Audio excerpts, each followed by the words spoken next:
I'm sick and tired of people glorifying criminals who make music. Most recent example would be Tekashi 69. Convicted for several violent crimes as part of a gang, multiple accusations of sexual activity with underage girls, and he's Billboard top 3 a month after being released from jail. Other examples are Kodak Black, convicted of lying on background checks to purchase firearms, multiple drug and robbery charges, etc. Or Tay-K, who is still in jail for a murder conviction. Yet since these criminals make music, they're glorified and looked up to. Convicted criminals, and people love them. They get locked up, and people call for them to be released from prison like there wasn't a good fucking reason for them being there. Now I'm all for giving people a second chance, I'm all for people turning their lives around. I'm a big fan of Danny Trejo and everything he's done to make himself a better person. But these people are no Danny Trejo.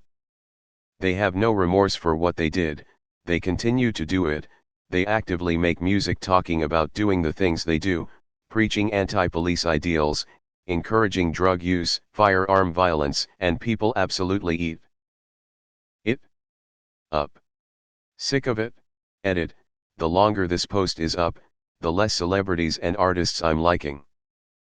The rabbit hole goes deep, apparently. To add to the list, Motley Crue, Led Zeppelin, Elvis, Iggy Pop, Don Henley, David Bowie, Aerosmith, Jerry Lee Lewis, Anthony Kiedis, Ted Nugent, Chuck Berry, Kiss, Guns N' Roses, The Rolling Stones, Zappa's bassist, Varg, Chris Brown, Ian Watkins, etc. And these are just the performing artists, there's athletes, YouTubers and other influencers, actors/actresses. Last edit, yes, we've established there's a difference between admiring the art and admiring the artist. My problem is with the latter, admiring the artist. If it were just about the music, these people wouldn't be hitting high numbers on their Instagrams, Twitters, they wouldn't have a massive viewer list on their IG Live, they just flat out wouldn't have the following and attention they do. But here we are. Very surprised there's no mention of R. Kelly here.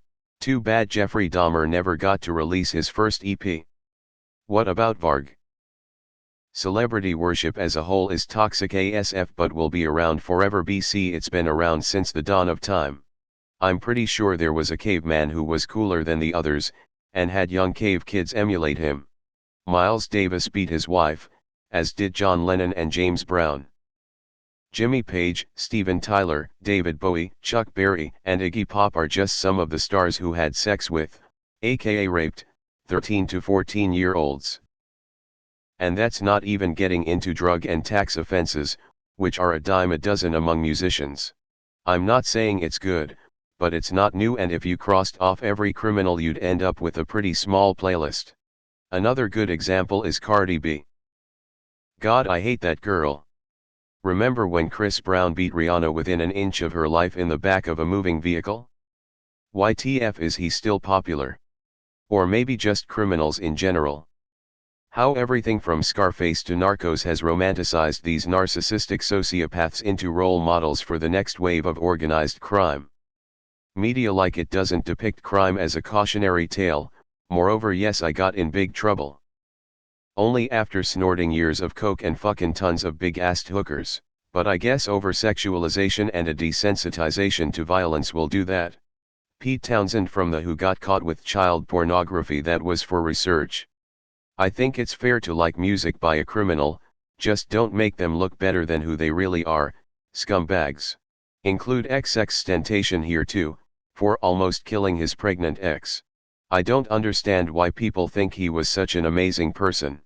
You can like someone's music but hate who they are as a person. Understand your point though. Tekashi 69 is literally a walking tumor dressed as a clown. I hate seeing #freetake comments, I'll feel like they will only understand if Take kills their family. I've never heard of any of these, so I don't have an opinion. Do they actually make good music?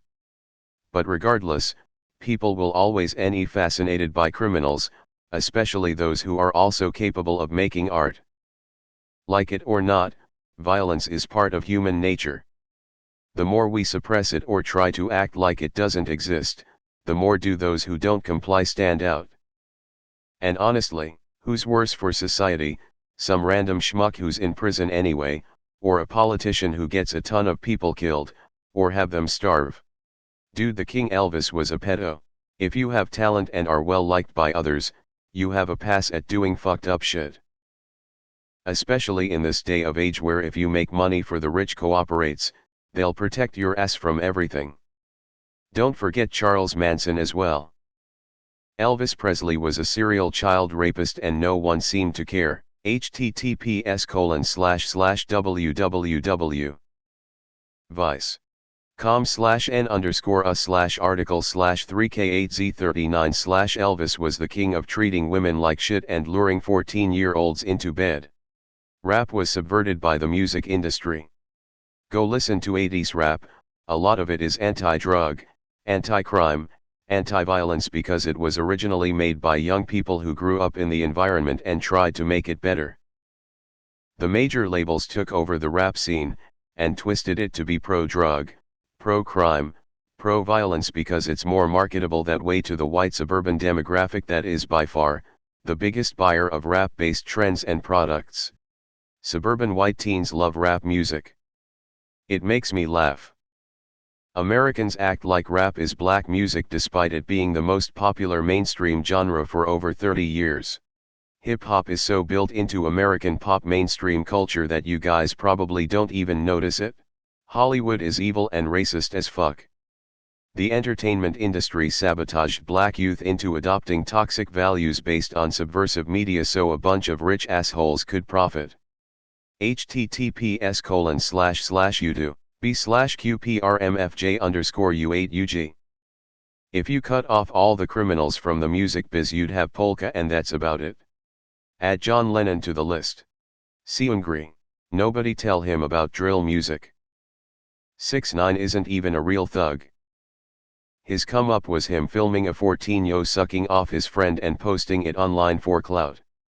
The Bloods saw a clown who would do anything to be famous so they put him on and used him to launder money they made in other ways, and basically let him call himself a Blood cause it was promotion for them. Then when push came to shove he snitched on his whole crew to get out of jail time. He's a terrible musician and an even worse criminal. This is what happens when Sony owns a stake in the private prison system. Let's not forget about the monster who is Ian Watkins, the former lead singer of the band Lost Prophets. It is a real shame because they were one of my favorite bands as an emo teen. Rapper, commits a crime and raps about it. Also rapper, gets arrested. The rap community, free the homie, he did nothing wrong. He just an angry skittle. Everybody you mentioned has no talent and is complete shit. Their music sucks, they suck, and many of their fans suck as well. My 2 cents. Edit. Their music also sets a bad example for young people who see how famous they are. Rapping about killing people, drug dealing, subjugating women, illegal firearm play, doing drugs, etc. Young people see this and think that this is the way to fame and fortune. Living that type of life leads to jail or the grave. I support freedom of expression and speech 110%. You should be able to make whatever type of music you want. But, when people glorify it and say it's great and whatnot, I really question their judgment and character. This reminds me of when Cardi B bragged about robbing her clients when she used to dance. I agree with you wholeheartedly. This is a pattern you see with a number of celebrities throughout history. It isn't exclusive to the rap genre. Some folks start to get famous, then once they make it or get into a position of power they get to feeling that power trip that comes with money and fame. Then they start figuring they can get away with things and abuse the system/laws because of their money/fame. Spoiler alert, it is often true.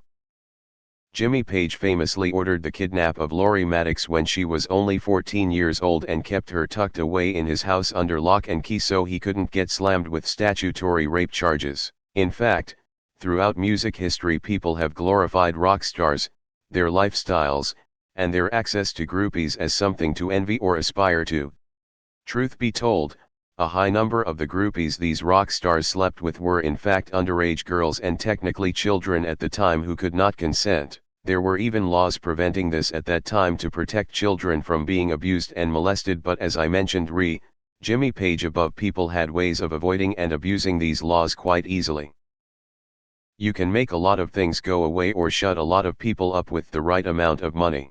Motley Crue, Led Zeppelin, Elvis, Iggy Pop, Don Henley, David Bowie, Aerosmith, Jerry Lee Lewis, Anthony Kiedis, Ted Nugent, Chuck Berry, Kiss, Guns N' Roses, The Rolling Stones, Frank Zappa.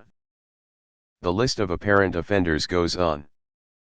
Plenty of these modern artists, like rappers who brag in songs about all the sex they get, didn't always get it for free, a lot of them are paying for it. And the women a number of these celebrities pay to spend time with are in fact sex trade workers who get sold into the trade underage.